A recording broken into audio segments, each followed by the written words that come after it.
Okay, everybody, I am so excited today because Amelia Jones is back on the show. She was on the show 4 years ago for Lock and Key, and now we're talking her new film Winner, which is in theaters and on demand now. How you doing today, Amelia?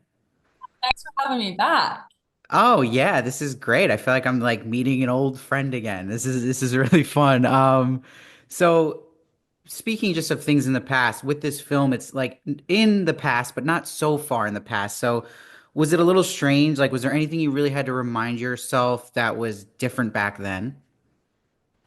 I mean, I didn't know Reality Story. When I was filming, I did Cat Person with Susanna Fogel, the director of Winner. When she was telling me all about Reality Story, I couldn't believe I didn't know about her and about what happened. So I went and Googled, and I saw a lot about Reality's name and a lot about what she did, but I didn't really know about her as a person. Um, And then I read the script and I thought it was a really interesting take, because Reality is a really, really funny person. She's a funny person in a serious situation. And so, yeah, I kind of jumped at the chance of being a part of this. But yeah, I didn't know about it back when it all happened.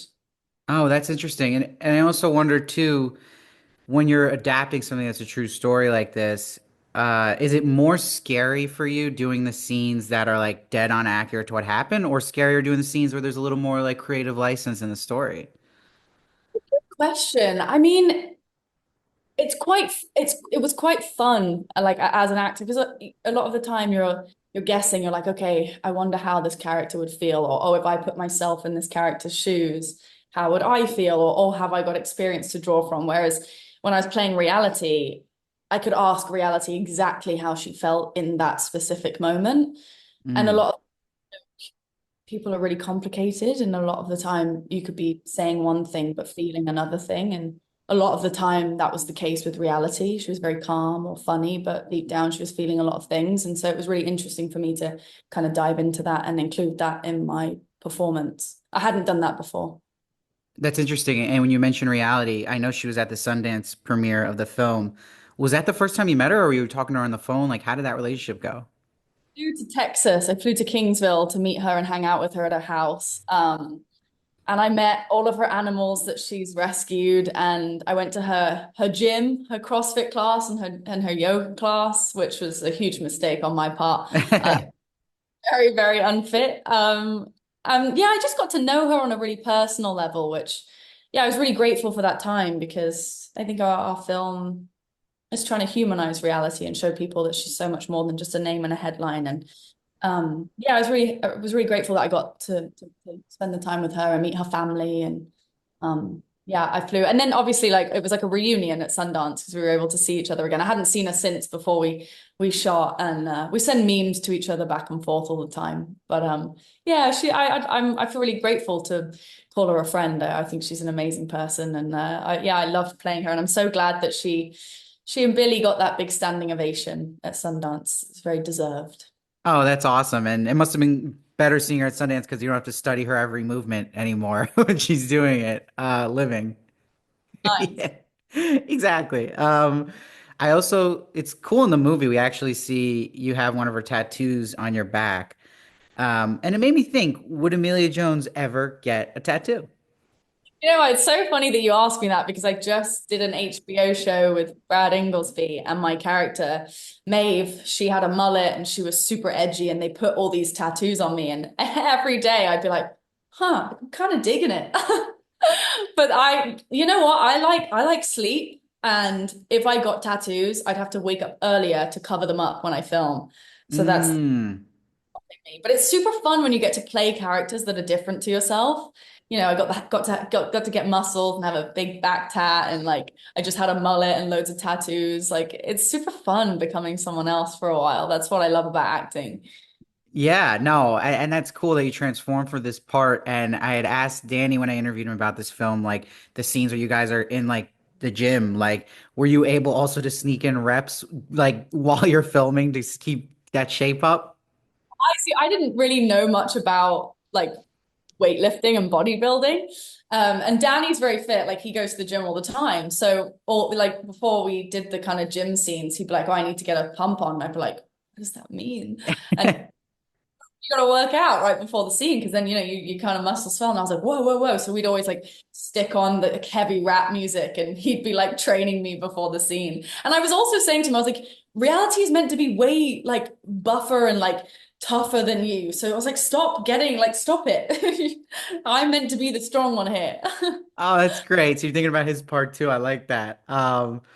And what's interesting too, another thing that stood out to me just in costume was at one point when you're playing reality, she wears this amazing Pikachu sweater. So I want to know, what is your favorite Pokemon? And you can't say Pikachu.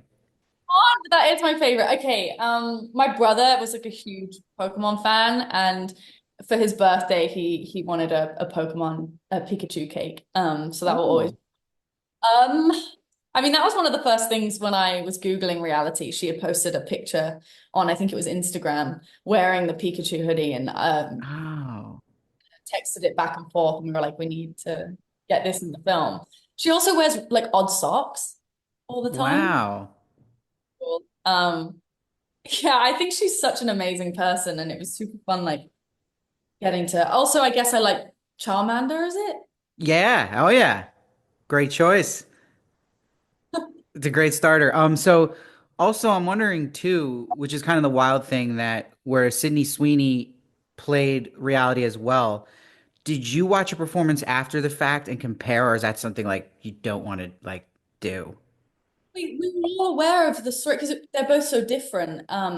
And it's funny, I actually very recently bumped into Tina Sater, the director of Sydney's film, and we were just talking about how, yeah, there's room for all of that. There's also a documentary about reality story as well, and the documentary really highlights her family and her experience during prison. And then obviously Sydney Sweeney's film highlights the interrogation part, and then our film kind of just shows reality as a person and through her life. And yeah, I loved watching all of them. I really did. I think it's nice that there are so many versions of her story, so everyone can really get to. Because like the more people tell the story, the more people know about reality. And that's all we want, all of us. That's what we want. We want more people to be talking about reality and getting to know what she did because she's a hero. And people Yeah, need to and I like you mentioned the documentary because it's cool because you almost can kind of blend all those films together to get as much of the truth of the story you can, which is cool. start saying you should do like a podcast and get like everybody, all the directors on, and they can just talk about reality and Yeah, it'd be crazy. Now, I also mentioned earlier about Lock and Key. So, season one was really like pretty long time ago now, but do you attribute that show to launching career? Like, would Coda happen without a Lock and Key? I always think that probably not. No, I mean, like everything I've done, I think has formed me as a person and as an actor, and it's taught me so much.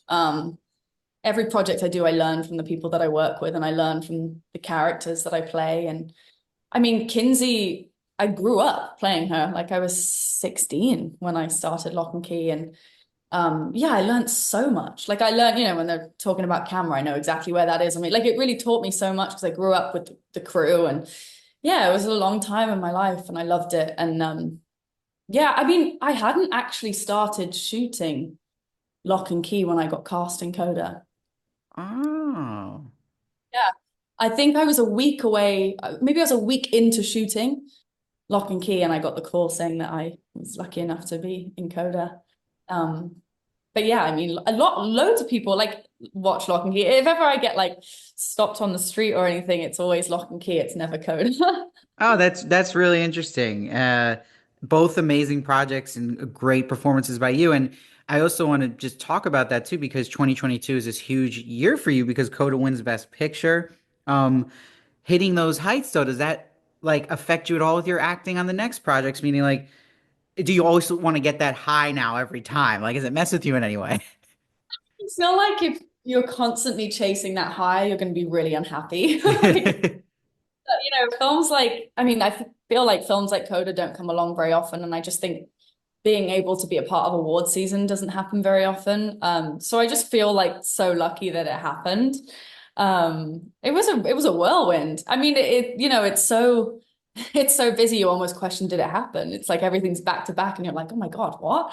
But I mean for Coda it was like we were a super indie film. We had no money and it almost felt like the little underdog of the award season. It was like the little film that could. And I think we all felt so lucky that it got. I mean, if someone had said to me when we were like 3 miles out at sea and I was covered in fish guts, oh, this is going to win Best Picture at the Oscars, I would have said, no, it's not. What? So I just feel really lucky that people loved the film as much as we loved making it. But I'm just, yeah, I feel lucky because Coded has allowed me to be picky in what I am reading and choosing, and for that I'm really grateful. But yeah, I just love it. I just would love to carry on telling different stories and playing different people. Yeah. And I think this is the next chapter here where people, it's going to be awesome for you to see now play reality. Winner, which is in theaters on demand now. Amelia, thanks for joining me and I hope to talk again in the future.